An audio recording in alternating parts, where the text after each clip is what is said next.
CNC time storage and price content machine. These machines are application for different types of the field for different types of material content from furniture manufacturer and other supermarkets racks. So let's see how to use our machine to make the price out. Enter the systems. Auto punching.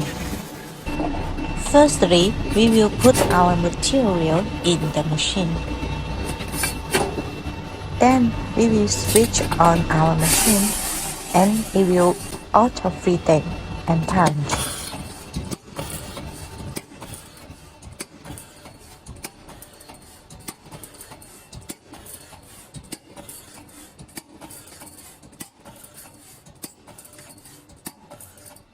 After punching, we can see the effects of the punches are in position, hold distance, and hold size, without any blast.